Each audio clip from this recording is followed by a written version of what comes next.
अस्सलामुअलैकुम, आप देख रहे हैं समा। मैं हूं फवाद ज़ैदी और मैं हूं किरण आफ्ताब। बुलेटिन में खुश आमदीद। ऑपोजिशन मुसलसल तकरार करती रही कि वज़ीर आज़म बताएं कब और किसने हुकूमत से NRO मांगा, लेकिन अब हुकूमत भी पूरी तैयारी के साथ सामने आई है। वज़ीर आज़म ने नैब कानून में तरमीम के लिए ऑपोजिशन की तजवीज़ को NRO करार दिया है। उन्होंने ये हिदायत की है कि पार्टी रहनुमा और तर्जुमान हर फोरम पर अवाम को बताएं कि ऑपोजिशन ने भला किस किस तरह NRO मांगा। ऑपोजिशन चाहती है कि 1 अरब रुपए से कम की करप्शन पर नैब कार्रवाई ना करे और करप्शन पर नाअहली की सज़ा भी ख़त्म कर दी जाए। पार्टी रहनुमाओं और तर्जुमानों के इजलास में वज़ीर आज़म ने बताया है कि हुकूमत सेनेट के शफाफ इलेक्शन कराना चाहती है, जबकि ऑपोजिशन का दोहरा मयार इसी मामले पर सामने आ गया है। वज़ीर आज़म ने वज़रा को अपनी अपनी कारकर्दगी बेहतर बनाने की हिदायत भी कर दी है। अपोजिशन ने NRO कब और कैसे मांगा, वज़ीर इत्तेफ़ाक ने कच्चा चिट्ठा खोलकर सामने रख दिया। शिबली फराज ने बताया कि अपोजिशन जमातों ने FATF बिल पर ज़ाती मुफादात के लिए तजावीज़ दी। ये NRO था। उन्होंने तमाम तजावीज़ पढ़कर सुनाई कि किस शिक के तहत किस सियासी शख्सियत को किस मुकदमे में फ़ायदा पहुँच रहा था। फैक्ट्स और फिगर्स की बुनियाद पे आपको मालूम हो जाएगा कि NRO किसने मांगा था और NRO किसने नहीं दिया। जो नैब का जो एक्ट है उसमें 38 क्लॉजेस हैं, 34 शिकों में इन्होंने तरामीम की। नैब के कानून की जो अमलदारी है वो 1999 से की जाए। कोई नैब का रोल नहीं होगा या ऑफेंस नहीं होगा अगर तो करप्शन 1 अरब रुपए से कम की है। फिर मनी लॉन्ड्रिंग जो तीसरी शिक, उसमें ये कहा गया कि जो मनी लॉन्ड्रिंग है उसको एज अ जुर्म हटा दिया जाए। चौथी बेनामीदार, जिसमें कि ये कहा गया कि अहलिया और बच्चों को इससे बाहर निकाला जाए। पांचवी विलफुल डिफॉल्ट यानी कर्ज को ना देना, ये भी हटा दी जाए। फिर एक और बड़ा मजे का खेज, छठी लिमिटेशन ऑफ 5 इयर्स, यानी कि अगर 5 साल से पहले किसी ने कोई जुर्म किया हो वो कानून की गिरफ्त से बाहर होगा। इसके बेनिफिशरी कौन होते? शाहबाज शरीफ TT केस में, Asif Ali Zardari fake account cases, Chaudhry sugar mill, Khawaja Asif assets cases, Fariyad Talpur asset cases. सारे बच्चे शाहबाज शरीफ के, मौलाना फजलुर रहमान जिनकी के काफ़ी बेनामी जायदादें, और मरियम नवाज। इसमें पीपल्स पार्टी को और PMLN को NRO प्लस मिल जाता है। ऑपोजिशन रहनुमाओं ने एक बार फिर हुकूमती इल्ज़ामात मुस्तरद कर दिए हैं। एहसन इकबाल कहते हैं कि ऑपोजिशन ने NRO मांगा है, ना ही वज़ीर आज़म ये दे सकते हैं। ऑपोजिशन के सारे मुकदमे अदालतों में चल रहे हैं, उन्होंने ही फैसला करना है। कमर ज़मान कायरा बोले ऐसी तरमीम चाहते हैं जिसमें तमाम इदारों का एहतिसाब हो सके। क्या अपोजिशन जमातों ने FATF बिल पर ज़ाती मफादात के लिए तजावीज़ दी? क्या नैब एक्ट में तरमीम के लिए अपोजिशन की 34 तजावीज़ NRO हैं? अपोजिशन ने हुकूमती इल्ज़ामात मुस्तरद कर दिए। लीगी रहनुमा एहसन इकबाल कहते हैं वज़ीर आज़म खुद NRO ज़दा हैं। आप तो खुद NRO याफ्ता हैं। आपने तो NRO से अपना घर बचाया, NRO से सादिक अमीन का सर्टिफिकेट लिया, NRO से अपनी सियासत बचाई। PP रहनुमा कमर ज़मान कायरा बोले अगर हमारी तजावीज़ NRO हैं तो हुकूमत कम अज़ कम अदालतों की ही बात मान ले। वो चीजें, वो अख्तियार जो लोगों की पगड़ियां उछालने, वफादारियां तब्दील कराने के लिए हैं और जो नाजायज तरीके से लोगों को तंग करने के लिए हैं, वो खत्म हो और सही मानों में एहतसाब हो सके और तमाम इदारों का हो सके, वो तो हम तरामीम चाहते हैं। कमर ज़मान कायरा का कहना है कि जब भी अपोजिशन हुकूमत की नालायकियों की तरफ इशारा करती है तो NRO का इल्ज़ाम लगा दिया जाता है। NRO देना हुकूमत के इख्तियार में ही नहीं। नैब कवानीन में मनी लॉन्ड्रिंग पर नैब का इख्तियार खत्म करने की मुजव्वज़ा तरमीम के पीछे केस था चौधरी शुगर मिल्स का और फेस था मरियम नवाज का। बैंक डिफॉल्ट पर नैब का इख्तियार खत्म करने की तजवीज़ के पीछे केस पार्कलैंड रेफरेंस और फेस आसिफ अली जरदारी का था। 1 अरब से कम करप्शन पर नैब केस खत्म करने की तजवीज़ के पसे मंजर में केस तोशाखाना रेफरेंस और फेस था नवाज शरीफ, आसिफ अली जरदारी और यूसुफ रजा गिलानी का। इख्तियार के गलत इस्तेमाल के नैब कानून में नरमी का फ़ायदा शहबाज शरीफ को चोलिस्तान गैर कानूनी अलॉटमेंट केस में होता। मनी लॉन्ड्रिंग एक्ट 2010 पर नैब केस खत्म करने की मुजव्वज़ा तरमीम से फरियाल तालपुर को रिलीफ मिलता। पॉलिसी साज बॉडीज के फैसलों पर नैब का अख्तियार खत्म करने की मुजव्विजा तरमीम के पीछे LNG और नारोवाल स्पोर्ट्स सिटी रेफरेंस के केस, जबकि केस थे शाहिद खाकान अब्बासी और एहसन इकबाल। नए ऑर्डिनेंस का इतलाक 1999 से करने की मुजव्विजा तरमीम के पीछे केस में जाली अकाउंट्स स्कैंडल समेत मेगा करप्शन के तमाम मुकदमात शामिल थे, जिनमें omni group, Murad Ali Shah, Sharjeel Memon, doctor Asim और दीगर मुल्जिम हैं। यानी अगर अपोजिशन की मुजव्विजा तरमीम मान ली जाती तो अपोजिशन के सारे बड़े रहनुमा नैब के जाल से साफ बचकर निकल जाते। अब से कुछ ही देर में देखिए मौलाना पर अपनों का वार। Chairman Peoples Party Bilawal Bhutto Zardari कहते हैं लॉन्ग मार्च PDM का कार्ड है और PDM ही जानती है इसे कब और कैसे खेलना है। बोले वजीर आजम को इस्तीफा देना चाहिए। PDM से हुकूमत के कोई डायलॉग्स नहीं हो रहे। वाज़े पैगाम दे चुके कि बात तब होगी जब वजीर आजम घर जाएंगे। हमारा मुल्क का कठपुतली वजीर आजम इस सवाल का जवाब नहीं दे सकता कि आप इन परेशान अवाम के लिए जो खुदकुशी करने पर मजबूर है, आप उनके लिए क्या करेंगे, उसका जवाब नहीं है। पाकिस्तान पीपल्स पार्टी के पास अवाम को रिलीफ देने के सॉल्यूशंस हैं। वज़ीर आज़म साहब को अंदाजा ही नहीं है कि लॉन्ग मार्च तो होना ही होना है। PDM फैसला करेगा कि कब होगा लॉन्ग मार्च। ये PDM का कार्ड्स है, वो अपना कार्ड्स अपने मर्जी के मुताबिक खेलेंगे। हम अवाम की ताकत के साथ इस्लामाबाद पहुँच के इससे इस्तीफा छीन के रहेंगे। डायलॉग का वक्त चला गया, अब बात तब होगा जब ये वजीर आज़म चलेगा। मीडिया में गलतफहमी और प्रोपेगेंडा इस मुलाकात के बारे में चल रहा है। हमारा जो मुलाकात है वो एक सर्टन माहौल में था। जिस किस्म के बातें मीडिया में चल रही है, ऐसे बातें तो बिल्कुल पुलिस के सामने और नहीं कर सकते। हुकूमत को इतना तकलीफ होता है किसी को एक पिज़्ज़ा खाते हुए, और अगर पिज़्ज़ा का हमने बात करना है तो हम सबको पापा जॉन्स पिज़्ज़ा का बात करना चाहिए। पापा जॉन्स पिज़्ज़ा मैंने कल खाया था, बड़ा मज़ा का था। वज़ीर ख़ारजा शाह महमूद कुरैशी कहते हैं PDM की सफ़ों में इंतशार है, इस्तीफे नहीं देगी। मुस्लिम लीग नून भी 2 धड़ों में तकसीम है। पीपल्स पार्टी PDM से इख्तिलाफ रखती है तो इस्तीफों से लाताल्लुकी का ऐलान करे। इस वक्त PDM के अंदर इस्तीफों के मामले पर यकसुई नहीं है, इंतशार है। पीपल्स पार्टी इस्तीफे नहीं देना चाहती। उनके एक रहनुमा का बयान है कि ज़िमनी इंतखाबात में हम भरपूर हिस्सा लेंगे। जब उनसे सवाल किया गया PDM का फैसला है इस्तीफे देने का, तो नए इंतखाबात का हिस्सा क्यों बनना चाहते हैं, तो जवाब आया वो फैसला PDM का है, पीपल्स पार्टी का नहीं। मेरा सवाल पीपल्स पार्टी की क़यादत से है, क्या आप PDM का हिस्सा हैं या नहीं? अगर हिस्सा हैं तो पासदारी कीजिए। अगर आप उनके इस मौक़िफ़ से इख्तलाफ रखते हैं, इस्तीफों से लाताल्लुकी का ऐलान कीजिए। जहाँ तक PMLN का ताल्लुक है, उनके अंदर 2 वाज़े धड़े हैं। एक धड़ा इस्तीफों का ख्वाहिशमंद है, इतना ही मौसर धड़ा है तो समझता है कि इससे उनकी जमात को फ़ायदा नहीं नुकसान होगा।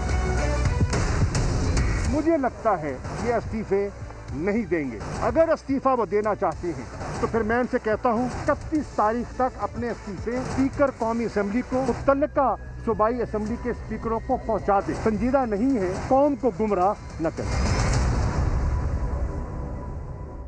JUI के नाराज़ रहनुमा मौलाना मोहम्मद खान शिरानी ने PDM की हकीकत बता दी है। कहते हैं कि मफादात पूरे होते ही तहरीक ख़त्म हो जाएगी। मौलाना फजलुर रहमान पर भी शदीद तनकीद। कहते हैं वो खुद सेलेक्टेड हैं, उन्होंने इमरान खान की पॉलिसी से भी इत्तेफाक किया। कहा अगले 5 साल भी इमरान खान के ही होंगे। 31 दिसंबर तक तमाम पार्टियों के पार्लिमानी अरकान अपने इस्तीफे पार्टी कायदीन के पास जमा करा दें। मौलाना नजीब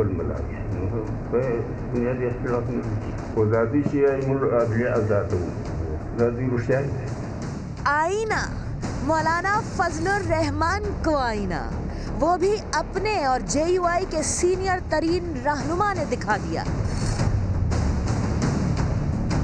मौलाना मोहम्मद खान शिरानी का कहना है ऑपोजिशन इत्तेहाद कुर्सी तक पहुंचने की भाग दौड़ से ज्यादा कुछ नहीं। मुखासमत द उसूल नदी द मुफाहमत लफार नहीं दा कम तर टूलसी की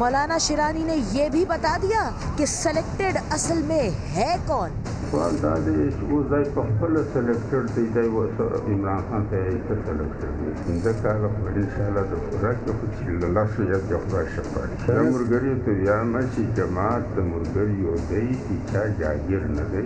मौलाना शिरानी के मौलाना फजलुर रहमान पर अचानक इल्जामात के बाद JUI ने 24 दिसंबर को पार्टी का आला सतह का इजलास तलब कर लिया है। मौलाना फजलुर रहमान के भाई सेनेटर अतउर रहमान ने मौलाना मोहम्मद खान शिरानी के बयान को उनकी जाती राय करार दिया। कहा PDM हुकूमत के खात्मे तक कायम रहेगी। साथ ये भी कह गए कि हुकूमत के 5 साल पूरे करने का बयान ऐसा मालूम होता है बुजुर्गों के राबिते बड़े मजबूत हैं। ये तो खैर उनकी अपनी जाती राय है और जाती राय जो है वो शायद न कौम पर मुसल्लत कर सकते हैं न जमात पर। जमीयत उलमा इस्लाम का मौक़िफ़ वाज़े है कि ये हुकूमत एक नाजायज़ हुकूमत है। लिहाजा ये कहना कि आइंदा भी 5 साल यही लोग रहेंगे, तो इसका दूसरा माना मैं ये लूँगा कि शायद हमारे इन बुजुर्गों के राब्ते बड़े मजबूत हैं, जिसकी बुनियाद पर इस तरह की गुफ्तगू कर रहे हैं। वरना जमीयत उलमा इस्लाम का मौक़िफ़ बिल्कुल वाज़ेह है और PDM उस वक्त तक रहेगी जब तक ये हुकूमत ख़त्म नहीं हो जाए। मौलाना फजलुर रहमान इतने सस्ते मकान। वफाकी वज़रा ने कहा है कि PDM सरबराह मौलाना फजलुर रहमान ने अपनी जायदाद की कीमत कम बताई। फैसल वावडा ने असास से 10 गुना ज़्यादा रकम पर ख़रीदने की पेशकश भी कर दी। इस्लामाबाद से देखिए वहाब कामरान की रिपोर्ट। वफाकी वज़ीर आबी वसाइल और वज़ीर अमूर कश्मीर और गिलगित बल्तिस्तान की मौलाना फजलुर रहमान के खिलाफ धुआंधार प्रेस कॉन्फ्रेंस। फैसल वावडा ने इलेक्शन कमीशन में जमा गोशवारों का पोल खोल दिया। बोले बंगला 30 करोड़ रुपए का, मगर मौलाना ने कीमत बताई सिर्फ 25 लाख। 10 करोड़ रुपए मालियत की जायदाद सिर्फ 15 लाख रुपए जाहिर की गई। वज़ीर आबी वसाइल ने तो मौलाना की जायदादें बताई गई कीमत से 10 गुना मुनाफे पर खरीदने की पेशकश भी कर दी। 25 लाख रुपए का घर है मौलाना, 25 लाख का घर मैं 50 में लेता हूँ, 75 में लेता हूँ, करोड़ में लेता हूँ, 1.25 में लेता हूँ, 1.5 में लेता हूँ, 1.25 में लेता हूँ, 2.5 में लेता हूँ, 3 में देता हूँ। बैठे बैठाए इतना प्रॉफिट तुझे दे रहा हूँ, बेचो। आपने क्या नौकरी की थी, आपका क्या कारोबार था? अली अमीन गंडापुर का 3 सवालों के जवाब ना मिलने का शिकवा। रियासत मुखालिफ बयानिए पर मौलाना के खिलाफ कानूनी चाराजोई का ऐलान भी कर दिया। बैनुल-अक़वामी इदारों के साथ से काम किया और पाकिस्तान को कमजोर करने का काम किया, उसका जवाब तो मैं अदालत में से ले लूंगा। फैसल वावडा ने कहा कि मौलाना की दुबई में अरबों रुपए की जायदाद की भी छानबीन की जाएगी। वज़ीर आबी वसाइल ने एक सवाल पर lieutenant general retired Asim Salim Bajwa की अमेरिका में जायदाद भी 2 गुना कीमत पर खरीदने की ऑफर कर दी। कैमरामैन चंगेज चौधरी के साथ वहाब कामरान, समा, इस्लामाबाद। वज़ीर दाखिला शेख रशीद अहमद कहते हैं फजलुर रहमान समेत 4-5 सियासतदानों की जान को खतरा है। मौलाना उसी असेंबली को नाजायज कह रहे हैं जिसमें वो खुद सदारती उम्मीदवार थे। 20 लोग हैं जिनको लाइफ थ्रेट है। 4-5 सियासतदान, 2-3 अपोजिशन के हैं और उन पर पहले भी हमले हो चुके हैं, जिसमें खास तौर पर मौलाना फजलुर रहमान शामिल हैं। मुझे यकीन है कि PDM में सेनेट इलेक्शन में हिस्सा लेगी। इमरान खान ऐसी कानून साजी करेगा आइंदा आने वाली नस्लों में भी ये 2/3 की फिर सेनेट में किसी के पास अक्सरियत नहीं होगी। मसाइल का हल असेंबलियों से निकलेगा। फजलुर रहमान साहब इस असेंबली को नाजायज कह रहे हैं जिसमें वो सदारती उम्मीदवार थे। कोई असेंबली ऐसी नहीं छोड़ी जिसमें उन्होंने हाई पोस्ट के लिए इलेक्शन न लड़ा हो। फजलुर रहमान का कोई सियासी मुस्तकबिल नहीं है। मौलाना फजलुर रहमान इस जो कुछ भी हो रहा है उसके मेन महवर हैं और उन्हीं ने नवाज शरीफ को आगे लगाया हुआ है। हिंदुस्तान पाकिस्तान के मसलों में मदाखलत अंदरूनी पहले ही कर रहा है, इंतशार और खलफशार की। और अगर उसने पाकिस्तान की सरहदों की तरफ देखा तो ये आखिरी जंग होगी। ना मंदिरों में घंटियां बजेंगी, ना घास उगेगी, ना चिड़ियां चहकेंगी, क्योंकि हम पाकिस्तान की अमन की बात चाहते हैं। हम पाकिस्तान को आगे ले जाना चाहते हैं। PDM की क़यादत में ज़िमनी इंतखाब लड़ने का मामला, इख्तिलाफ सामने आ गया। स्टीयरिंग कमेटी के इजलास की अंदरूनी कहानी समा सामने ले आया। पीपल्स पार्टी ज़िमनी इंतखाबात लड़ने के हक में है और नून लीग डामाडोल। नईम अशरफ भट्ट रिपोर्ट कर रहे हैं। PDM स्टीयरिंग कमेटी के इजलास में क्या हुआ, समा ने पता लगा लिया। अपोजिशन इत्तेहाद ज़िमनी इलेक्शन में हिस्सा लेने या न लेने पर मुत्तफिक न हो सका।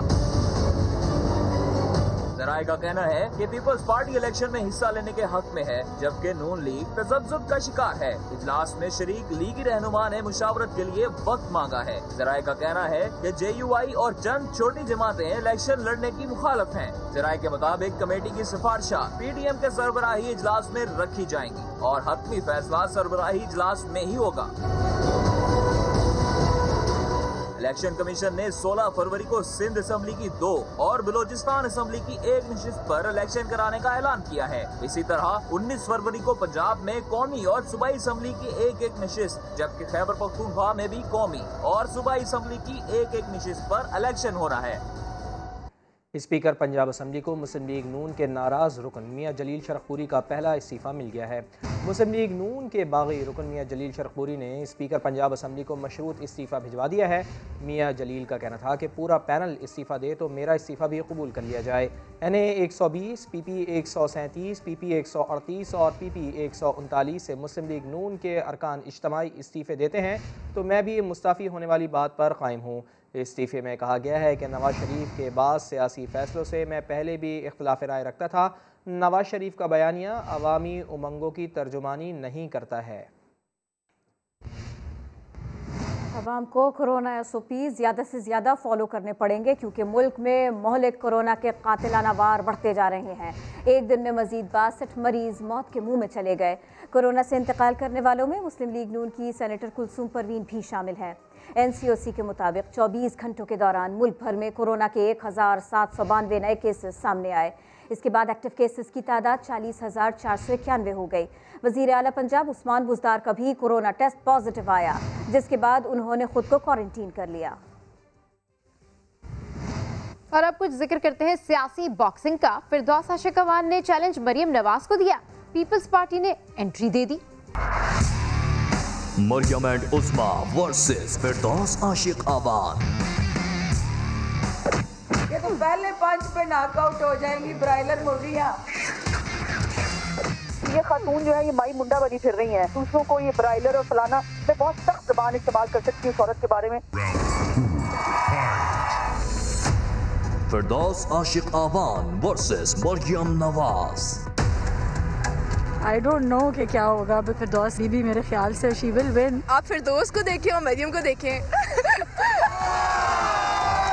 आंसर आपके सामने ही है। मरियम जो है उनमें शायद लचक ज़्यादा हो तो वो शायद ज़रा तेज़ी में आके फिरदौस आशिक अवान को शायद डिफीट कर सकें। जोड़ बनता ही नहीं है इनके, तो अब वो है 57 का और ये है 89 का।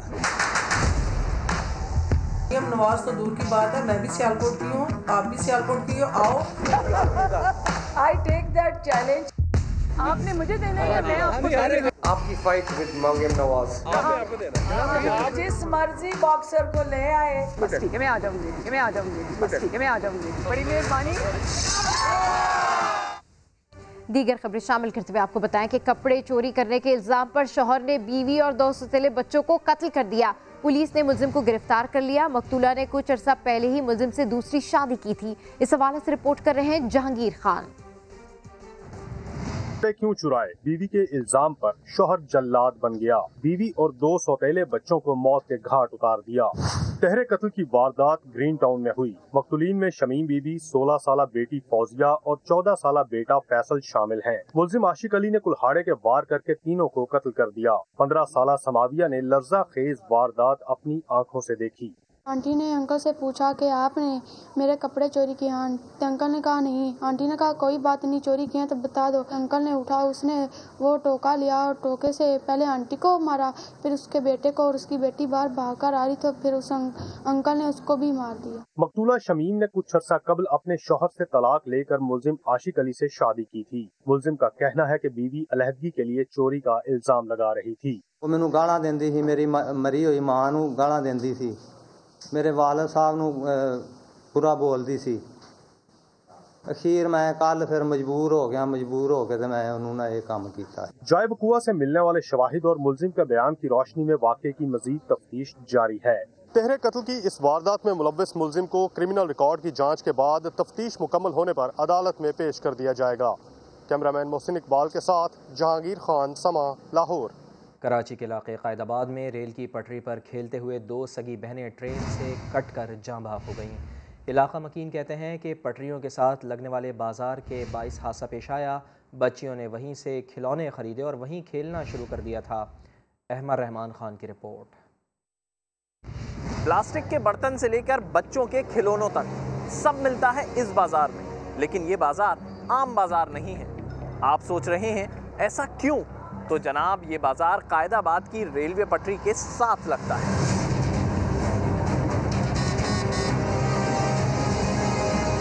यहाँ से सामान खरीदने के लिए जान की बाजी लगानी पड़ती है। इलाका मकीन भी इस बाजार के खिलाफ हैं, लेकिन ना जाने रेलवे इंतजामिया क्यों खामोश है। जो नुकसान होना तो हो गया, बस ये मेहरबानी करो, जाग जाओ, ये जो दुकानें इधर खत्म करवा दो। इतवार को 2 कमसिन बहनें फरा और आयशा मामू के साथ इसी बाजार से गुब्बारे लेने गई थी। वापस आते हुए ट्रेन की जद में आकर जमा हो गयी। मेरी अपील है गवर्नमेंट से कि कुछ करें।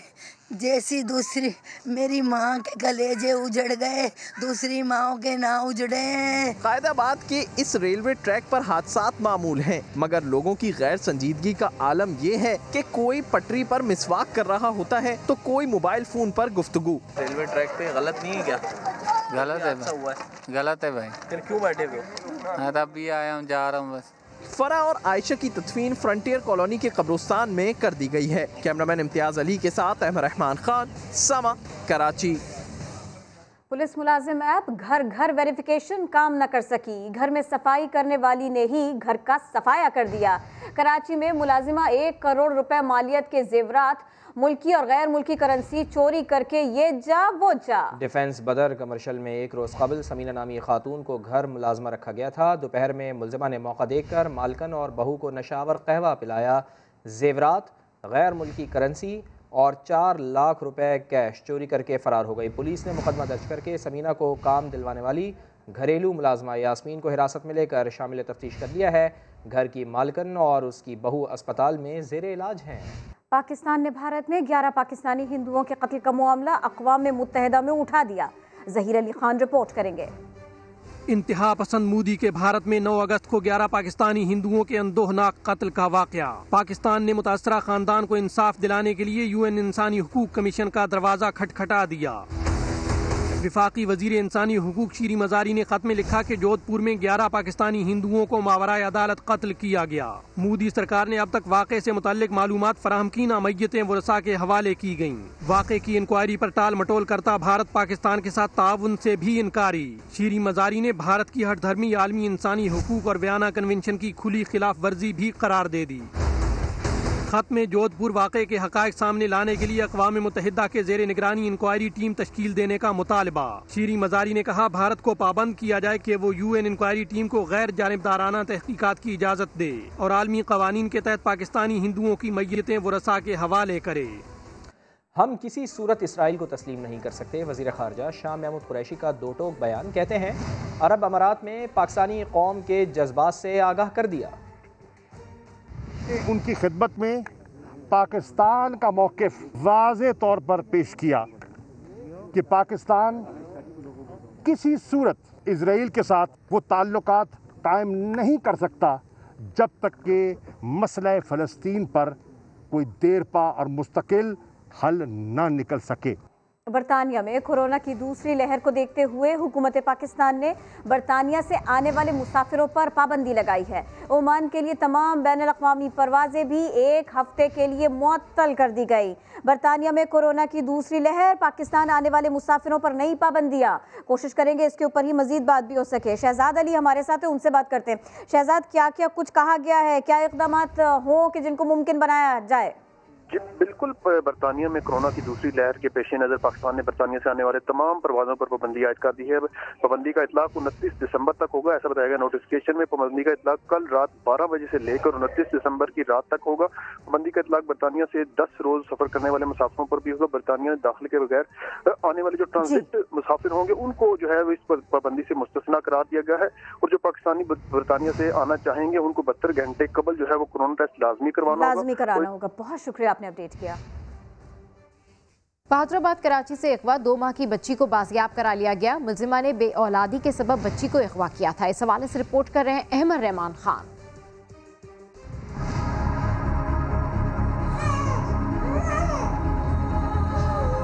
ये है 3 माह की नन्ही परी हुमा, जिसे 1 माह बाद माँ की आगोश नसीब हुई है। माँ भी बेटी की बाजियाबी पर बहुत खुश है। लोगों ने हमारा बहुत बड़ा तावन किया, उनका बहुत बहुत हम लोग शुक्रगुजार है कि हमारी बच्ची हमें 1 महीने के अंदर हमें वापस कर दी। 21 नवंबर की दोपहर बहादुराबाद से हुमा को चालाकी से खातून ने अगवा किया। वालिदा हुमा को डॉक्टर को दिखाने आई थी। इसी दौरान एक औरत आई और रोती हुई बच्ची को चुप करवाने का कहा। वालिदा ने बच्ची इस औरत को दी तो अगवाकार खातून बच्ची को लेकर फरार हो गई। अगवाकार खातून ने बे औलादी के बायस ये कदम उठाया। मेरी औलाद नहीं थी 6 साल से। ये बच्ची को बुरा भला कह रहे थे, मैं जाके इसकी परवरिश करूंगी। मुझे बस ये गलती हो गई कि मैंने इनसे मांगा नहीं। पुलिस के मुताबिक मोबाइल फोन लोकेशन की मदद से मुलजिमा तक पहुंचा गया और कोरंगी से अगवाकार खातून को गिरफ्तार किया गया। कैमरामैन राशिद इशरत के साथ अहमद रहमान खान, समा, कराची। कराची में गैस बहरान संगीन हुआ तो शहरी सड़कों पर निकल आए। रामस्वामी और बल्दिया में शदीद एहतजाज किया गया। सलमान अहमद रिपोर्ट करेंगे। चूल्हे ठंडे, दिमाग गरम, शहरी और करें भी तो क्या। गायब गैस ने कराची के बेशतर इलाकों में बसने वालों का खाना पीना ही बंद कर दिया। बल्दिया टाउन हब रिवर रोड पर मर्दों के साथ खवातीन और बच्चे चले आए और शदीद एहतजाज किया। 1 महीने से हमारा घर में गैस ने, होटल का हम कितना खावे, लकड़े कैसे जलावे, आंखें जल रही है। ऐसा हाल हो गया है कि लोगों के हाथ जल गए। ये मेरे हाथ खुद देखे। सिर्फ बल्दिया ही नहीं, रामस्वामी के इलाके में भी खवातीन ने गैस न आने पर मुजाहरा किया। दावा किया कि कारोबार करने वालों को गैस सप्लाई करके रिहायशियों को महरूम रखा जा रहा है। भाई नहीं कर सकते हो तो हमको ऐसा ही मार दो, ऐसे ही मार दो हमको। हमारे इलाके में गोलगप्पे बन रहे हैं जिनकी जो गैस हमारी खींच रहे हैं। सब अच्छा है कि रिपोर्ट देने वाली सुई सदरन कंपनी आम आदमी की शिकायत